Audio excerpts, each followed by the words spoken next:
reporters. We're here in New York City. We're together. We're together again. We're united. This is Chloe and Vanessa. Today we're gonna activate, bring out, surface the music in the world around us. Around us. Everywhere around us. Ariel from NASA last week told us to think outside of the box, and our guest Eric Rosenbaum today made bananas a musical instrument. So I think that qualifies for thinking outside of the box. Yeah. So yeah, music is everywhere, and today's call is about activating sound. Sound. Eric Rosenbaum is the co-creator of MaKey MaKey, and Alex Ruthmann is the director of the Muse Ed Lab at NYU, and so they're experts at getting people to think outside the box and make, to learn, and tinker, and create music. Wonderful musical bits. Who are you, and how do you guys know each other? And where are you reporting from? Where's this room with books? Well, we are here in New York City at New York University, in my office here, and Eric has joined me. We were working together on a bunch of cool stuff. You can see where we're at. I am a professor of music education and music technology here at NYU Steinhardt, and I also help run a new research lab called the Music Experience Design Lab, where we work together with people like you and community partners and teachers and students in researching and designing new interfaces and technologies for music making, learning, and engagement.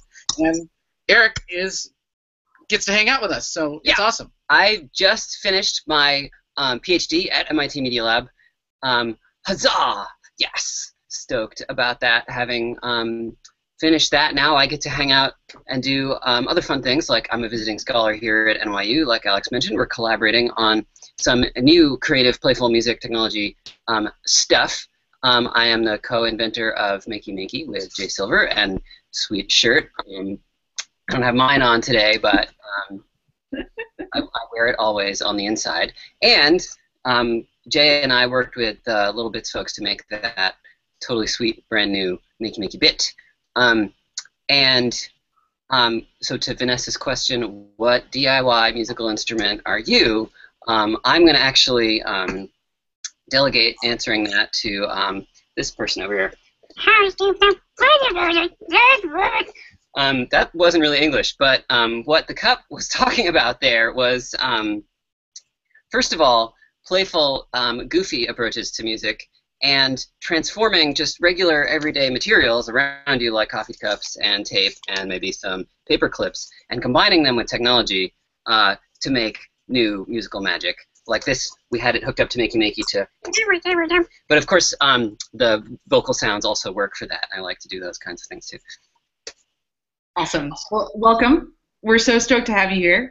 Alex, I know that you work with all kinds of different audiences. You work in classrooms, you work with in informal environments with girls, with your GEMS program, which I hope you'll say a little bit about. Can you talk a little bit about your creative process for when you're, as we said, thinking outside the box? When you're creating new interfaces for mixing, for music, and how you set the stage for other people to also imagine differently, that our instruments don't have to look the way that we assume that they do. So how do you do that, and how do you set the stage for others? Sure. Well, I mean, here what we kind of do here in the Muse Ed Lab is we partner with the audience that we're designing for. So we want to involve them as co-designers in that process. So let's say, for instance, we're developing a new interface for music mixing, like you say. We find out who are those audience, and then we actually bring them in for workshops and get to know who they are and what are their challenges and what do they want to do and what do they need to do, and actually, get down and dirty like anthropologists and see, well, what's working in the classroom, what's not working, what kinds of things take like 5, 6, 7, 8 steps that maybe, if we thought about it differently or designed it differently, we might get that down to 2 or 3 steps.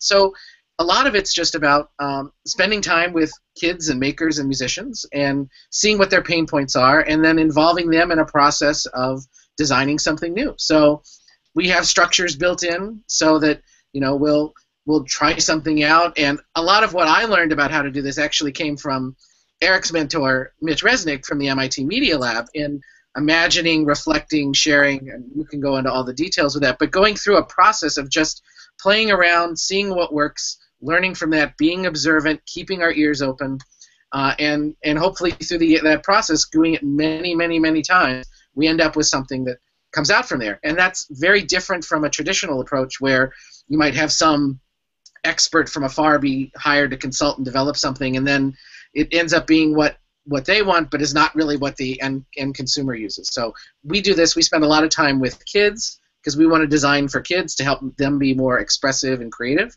And we want to design for novices because there's a lot of great professional tech out there, but there's not a lot of really good, simple things for people just getting started. Yeah, and we love noobs here at Invent Anything in littleBits. Let's actually do some spirit fingers for the noobs. Spirit fingers for noobs, we love you! And we just wanted to give a shout out also to all the folks who are sharing their works in progress that are new too. So that definitely is alive here in this community as well. Eric, did you want to share a little bit about your creative process and how you think about and how you sort of set the stage for your making? Yeah, I love tinkering. So just messing around with stuff without even necessarily knowing where it's going to head. Trying things out just to well, is this going to work? Well, I have here.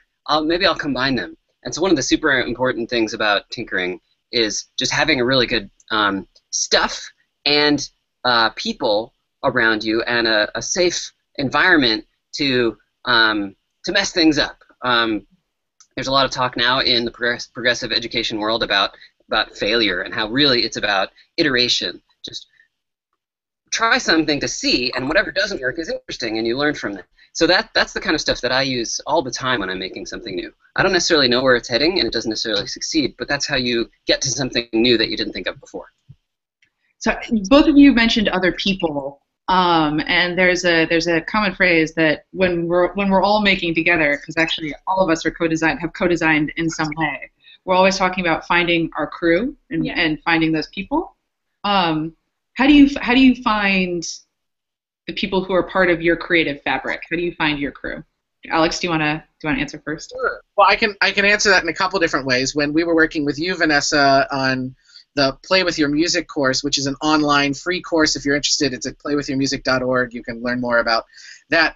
We actually grouped people first by their favorite music because you want to learn with people who might have similar things in common. So we grouped people together based on their 5 favorite musical artists, and that was awesome. And then the second time we went through, we opened it up and we just created a space very similar to your Invent Anything forum where you can find your own crew and just, hey, I'm interested in doing this. I'm interested in doing that. Will somebody join me? And then lo and behold, a lot of people joined up. So that was where one thing happened. The other thing that we do is very similar to, I think, what you're asking the group to do to meet and munch, is that every month here in New York City, we have an open arts media maker hack day here at NYU, and it's open to anybody who's interested to come for the afternoon. We provide food, and people can go to our innovation prototyping lab here at NYU and meet other makers who are interested in music and the arts and media and create something new together. So it's really about creating community and putting a space out there and inviting people, and always good if you can provide a little bit of food or your own, and it kind of goes from there. Amazing. Do you want to wait before I put the spotlight on you, Alex? Do you want to say when your next meeting is, just in case anyone is in the New York? If anybody is in the New York City area, it's this Saturday, the March 14th, which is Pi Day, Ultimate Pi Day. Pi Day. Ultimate Pi Day. We will have pie and punch. So it's from 1 p.m. to 5 p.m. at 16 Washington Place down in Greenwich Village. We'll put a link out to everybody in the forum. Please do. All right, Eric. How do you find your crew? Who are your people? How do you talk to them? Well, let's see. I really care about making things that are accessible to people, and so inviting people into playful experiences is one of the ways I've had great interaction. So trying to make creative technology that looks like you can just reach out and touch it, so to speak, by putting things out in the world that are creative platforms, like what you guys at littleBits have done, if it's accessible enough and people are excited enough about what they make, they put it back out there on the web. And that's one of the super exciting things for me, is to see every day the cool new pictures and videos of things that people have made with MaKey MaKey. And I've made connections with those kinds of folks around the world, which is super exciting too. Excellent. Should we talk about feedback? Yeah, we could talk about feedback. I'd also be interested to know, like, specifically for the community at littleBits that's interested in submitting their own bits on BitLab and creating hardware. Maybe, like, what's your process when you came up with MaKey MaKey? Like, how did you come up with that idea? So we were like, guys, That's a good question. We invented this way to connect a banana to your computer. And then people are like, why would you want to do that? But actually, rewinding before we got to that, so Jay Silver, my collaborator, also a student at the time at the Media Lab at MIT with me, and I were sitting around tinkering, messing with things, making things together. And we'd done a bunch of projects that connected computers to the physical world to make new things happen. We played with different sensing techniques to detect completing a circuit even through high resistance, like what you saw with Vanessa and Chloe and the apples a moment ago. And we'd also made interactive installations that involved taking a computer keyboard like apart, like, well, not exactly one of these, but a computer keyboard, and breaking it open in order to attach the keys to other things, to make a big button into a key. And at some point we realized, whoa, we can combine all these things together and make it super easy for people to make their own physical materials connect to the computer, and by pretending they're keys, they can control anything on the computer. We really care about helping people change how they see the world around them, so that anything can be your a new creative component. Your world is your construction kit. And maybe even deeper than that, what we care about is not just transforming how people see the world around them, but also how they see themselves and what's possible.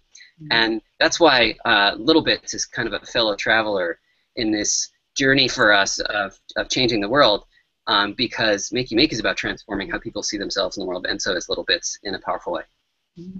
Yeah, Metal. I like to, in my head, Eric, you're like the what if dude. What if we twist it a little bit this way? What if we make it purple? I was at Alex's office yesterday, and I ran into one of your collaborators. A project that they're working on is the $99 orchestra, and Eric was like, "What if it was $99? What if it was $9.99? What if it was 99 cents?" So you're constantly asking yourself questions which twist things just a little bit, and so you see the project differently. What if it was water? What if it's make the incredibly tiny version? Make a gigantic one. Make one made out of cheese. Now, you said that you've documented your creative process. You've said that it involves people. You said that you like to present it back into the world. For both of you, when you're looking for help or feedback, what do you ask? How do you like it best? How do you, explain how you show and ask for feedback. Good question. Feedback is best, or even just your approach to feedback. Well, I think there's a bunch of different things. So a lot of what we're working on are simple websites that kids and people can come to and play around with. And so, we'll tweet out the link, and then it's open for people to play with our early prototypes. And our invitation to the user is, try this out and break it. Yeah. And we're going to learn from you breaking it. We're going to learn from what your challenges are, what makes sense, what doesn't make sense. Because when we're designing something, there's a lot of assumptions that we have in our head about what might work and what might not work. And the value of having another friend or somebody else looking at it who's not in my head is they can help me see what I don't see. Yeah. One of the concepts that Jay and I have talked about a lot is from Zen, the beginner's mind, the view of the world without preconception. And basically, this is an ideal. You always see the world through your own lens of experiences. But if you can try to zoom out or step beyond those things and see things with the eyes of a beginner, you'll be a better designer, I think. It's very, very difficult, and always requires actually interacting with and observing people that really are the beginners. But trying to build up that intuition is something that I feel like is part of my learning process as a designer. Another aspect about feedback is, like, when you're making something, you're like, oh, it's almost there. It's not quite ready yet. This thing, it's like gonna be perfect, but just wait. I'm still working on it. You can't see it yet, okay? It's almost, like, just, I need more time.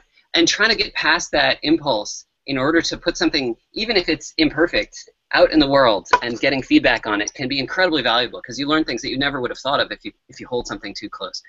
And it's always attention. So I definitely encourage people to have the courage and the humility also to put things out in the world, even if they don't feel they're perfect yet. As someone who gives feedback, what should you never do? Might be an obvious question, but what should you not do when you give feedback to somebody else? It's like putting themselves out there, putting their prototype out there. Well, I think it's important to separate out commenting on, like, a thing and a person, and that's like related to the theory of the growth mindset. If people aren't familiar with this, it's worth knowing about. A researcher named Carol Dweck came up with this distinction between a mindset that's fixed, where you believe you have a kind of fixed intelligence, and things that you do are evidence of either you're being smart or stupid, versus the growth mindset, where things that you do are processes that can help you learn and grow and improve. And so anything that I can say or do that helps someone see that aspect of it, that, for example, something that didn't work is something that is evidence that they're trying hard and so will grow and learn in the future, is hopefully useful. And I'd add that for me, it's trying to avoid yes or no questions. It's trying to avoid judgment questions. Mm-hmm. So for me, we try to, when we're talking to people and showing our prototypes and getting feedback, we one strategy that I take from a guy I learned a lot from, Steve Dillon, is we would design all these musical instruments, and what he would do is he would put it in front of kids and say, here's a new musical instrument. How would you use it? And open it up, and just start very open-ended playing, observing with people, and go into researcher mode, go into observer mode. Put on your white coat and your glasses, and just observe and resist the urge to speak, and just watch and see what people do, and then take note of that. You can always follow up later about, well, why did you do that, or what were you thinking about when you were doing this, or I noticed you had a struggle here, it seemed. What were you thinking? So I think it's just keeping open ears and that mindset of learning. You're a learner. You aren't there to, they aren't there, the person who's giving you feedback is not there to criticize you. They're to help you learn. Jack and Jude asks, what littleBit projects do Alex and Eric imagine with the new MaKey MaKey littleBits module? What's possible? Mm-hmm. Very interesting question. When we were going through the design process and sort of envisioning what might be possible with it, I made some drawings on some really weird stuff. Trying to remember. So one of the things is a talking plant, obviously. So the MaKey MaKey bit has the MaKey MaKey sensing in it that lets you complete a circuit even through things that are fairly like not highly conductive, like through people. But also, so something like a house plant, you could connect one of the alligator clips from the MaKey bit into even like the soil in the plant, and then connect another one to yourself, and then when you touch the leaves, then you can have your bit send a signal to another bit to, for example, play a sound. But in addition to just sending signals to other bits, the MaKey MaKey has this other crazy thing that the MaKey MaKey bit has this other thing it can do, like the MaKey MaKey itself, which is that it can connect to a computer and pretend to press keys. And so you could have the house plant hooked up to the MaKey bit, hooked up to a computer that's like making, mouth sounds, and it could trigger those. That's just one idea. I don't know. What do you think? Yeah.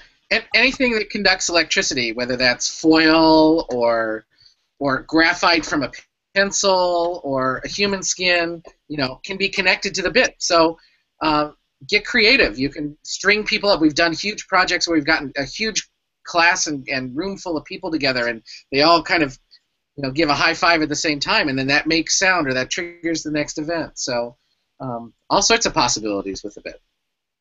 Yeah, there is no limit. Let's take another question. I think this is from Jennifer B, who says, why do you think technology innovators often have a background in music? Interesting question. I have informally studied this, and most EdTech early adopters have a background in music. Well, I think one insight into that is that musicians are used to making mistakes and having to work hard and try again and practice. There's an ethic of being a musician, of learning anything. If you've ever tried to learn piano, you've had to confront failure very on, and you have a very strong internal motivation to succeed and practice and work through that. So I think there's a lot that comes from that. It also, plays into other areas with that. And just, musicians are curious about sound and come up with new ideas, particularly if you're the kind of musician who improvises or writes your own songs or even just plays around with different melodies at the piano. I mean, you're going through a tinkering and an invention process with that. And in fact, one of the most famous composers, Bach, wrote a series of inventions for piano, which were really these just little ideas that he was playing around with as inspiration for his pupils to come up with their own ideas and create their own musical pieces. So, I think that goes part and parcel with being curious about music. Awesome. We have, Eric, do you want to add anything to that? What I was doing actually is looking for my weird sketches that I just found of bit examples, which you won't be able to see, but they're on my computer screen, I'm telling you. We can totally see that. Post them in the forum, maybe. Or maybe not. No, maybe not. They're just my early sketches, but, oh yeah, there's definitely one with the houseplant in here somewhere. I had some other ideas, too, I'm telling you, like, party mode for your room, so adding, like, light and sound that's triggered by your feet stepping on foil pads that you add. So instead of like the Dance Dance Revolution controller where you're playing a game, it's actually just like controlling sound and music in your room. That would be amazing. It's the ultimate disco room. The ultimate disco room, and I think that there's something really unique in the way that both Alex and Eric think about materials, and that is that there's opportunity all around you. And that's something that we can take away for our community is that we don't necessarily need like laser cut stuff or 3D printed stuff. Exactly. Think about the bits. Yeah. Let's take one last question from our community. We have a question from a student in Gail's class. What did you do to make MaKey MaKey so popular? Jack. You made awesome. It's all about the t-shirts. So what makes MaKey MaKey popular? Well, I think one super important thing is making it easy to get started with. Just making it something that it's a powerful piece of technology, but it's also something that people can jump right into, that feel that they can understand quickly. We really care about empowering people to use technology in creative ways, but doing so without putting up those barriers that our culture puts in front of science, technology, and engineering for a lot of people, where they feel like, oh, that's too hard for me, or it's not for me, or it's not something I can do. So showing people that they can do it too.